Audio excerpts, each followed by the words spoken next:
7 habits of a self-destructive person. We've all done something self-destructive at some point in our lives.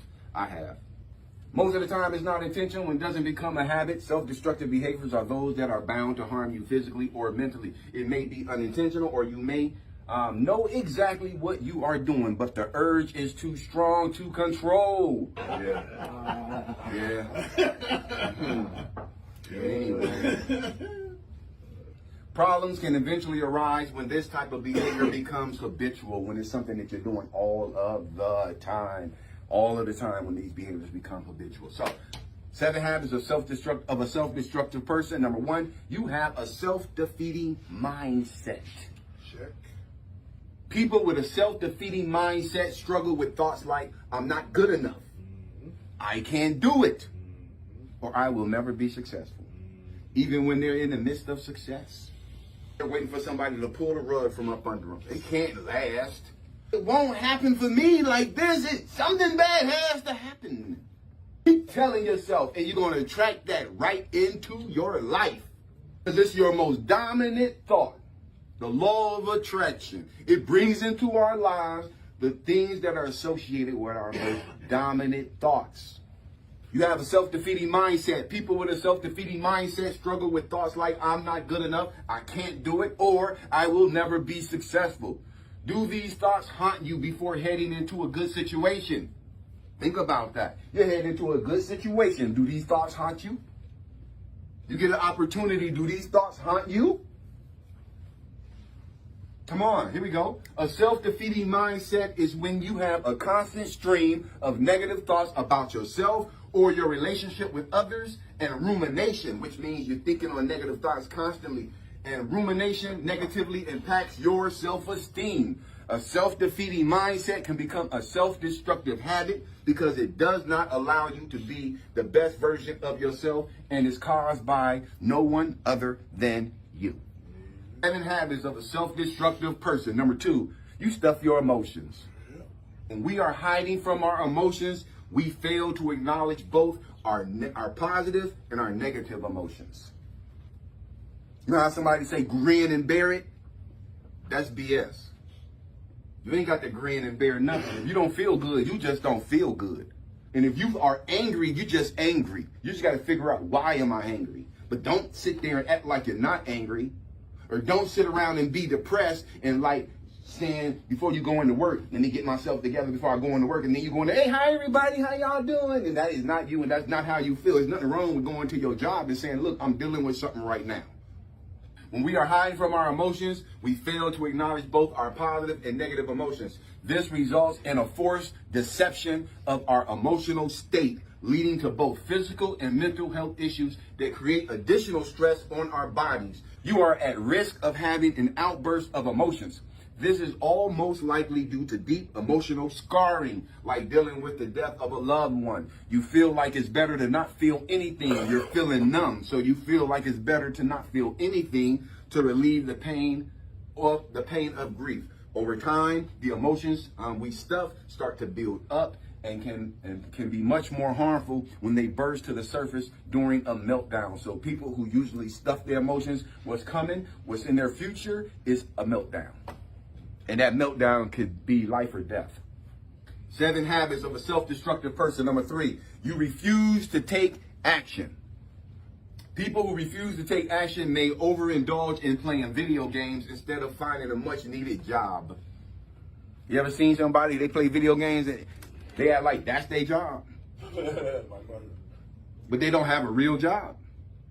People who refuse to take action may overindulge in playing video games instead of finding a much-needed job. They feel like things just aren't worth trying for in the first place. When we fail to take action, you're setting yourself up for failure before you even get started. You might cost yourself relationships, jobs, and other opportunities that require you to take some risk. This kind of behavior can be a very difficult habit to overcome and prevents you from future attempts at being successful in your goals. 7, and the reason why it prevents you from future accomplishments as it relates to goals is because in order to be successful, you got to start small with a small goal. It's like a snowball. When you haven't had any success in a while, everything has been negative. You need one little bitty success, like go and get your ID. See, but what happens is that little bitty goal, that one little bitty accomplishment, lifts your self-esteem a little. And then you go out and you accomplish another goal. And it lifts you up a little bit more. Then you say to yourself, you know what, I can go after some bigger goals. That's how it happens. 7 habits of a self-destructive person. Number 4, you hold on to forced incompetence. Man, I can't learn names. I'm bad at names. As long as I keep saying I'm bad at remembering names, I'm going to be bad at remembering names. People like this sell themselves short when they tell themselves, I'm not good at math. Look, if you tell yourself I'm not good at math, you're not going to be good at math. And you're not going to try to even learn it. I'm not good at math. I can't remember names. I'm having a dumb blonde moment. Forced incompetence is a mindset where you won't try to learn and practice if you believe that you don't have a natural talent for it. If you already think you're not good at it, you're not going to try to learn it. So if I keep saying that I'm not good at names, guess what? When I see somebody, I'm going to try to keep talking to you until I remember your name. Or hopefully you're going to bring up your name. But all I got to do is switch that word and say, I'm good at names. Even though I know I'm not good at names, if I just start saying I'm good at remembering names, I'm good at remembering names, I'm good at remembering names, you will get better at remembering names. That's half the battle, is believing that you can do it. Forced incompetence is a mindset where you won't try to learn and practice if you believe that you don't have a natural talent for it. This thinking can also be a coping mechanism if you aren't confident in your own abilities. This thinking can also be a coping mechanism if you aren't confident in your own abilities. Unfortunately, this mindset can only set you up for failure and keep you from trying new things and broadening your horizon. So this type of mindset, this forced incompetence, keep you on a hamster wheel. 7 habits of a self-destructive person. Number 5, you socially isolate.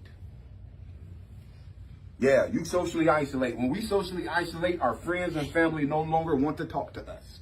Maybe they don't reach out to you anymore because you simply ignored all their texts, calls, and invitations to hang out.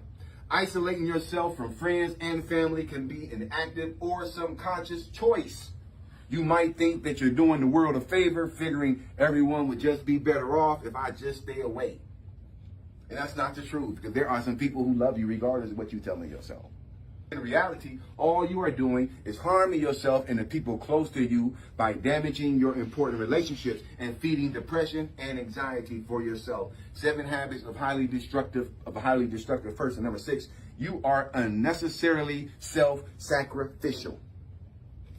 You sacrifice yourself for other people because you like to make friends. You are unnecessarily self-sacrificial. People like this are too focused on making others happy that they forget to create their own happiness. Ooh. When you're being self-sacrificial, you feel good and have convinced yourself that you're doing the right thing. But truthfully, this behavior can actually be more self-sabotage. Maybe you decided to follow a professional career path only because your parents wanted that particular path for you. But now you're struggling with work anxiety because your heart has never been in it. You cannot do stuff other people want you to do when your heart is not in it. You got to follow your heart at all times. You got to follow your dreams. You got to create your own goals. Don't let people give you goals. Let somebody send you off to the service at 18. I went off to the service when I was 18. You need to go off to the service when you're 18. You come back with both your legs blown off. 7 habits of a self-destructive person, and the final one, number 7, you abuse alcohol and drugs. Who was the person who said alcohol and drugs? There you go, bro. Yeah, you called that one. You talked that one up. Abusing the use of alcohol and drugs is much more evident in people who are not happy. Because people who are naturally happy, they don't need alcohol and drugs to compensate for not being so. See, because a lot of people, it's a false sense of happiness when they getting drunk. I mean, come on, man. If you staggering around, laughing, and hey, but you just had a conversation with a tree, you're really not having fun. Do y'all think that's fun? No. There's the old joke, them pastors get drunk. Like a lot of them Catholics, they get twisted on that liquor. That wine. Who? The pastors. All right, well, I'm going to tell you like this, bro. If you ain't never hugged a stranger's toilet, whoa.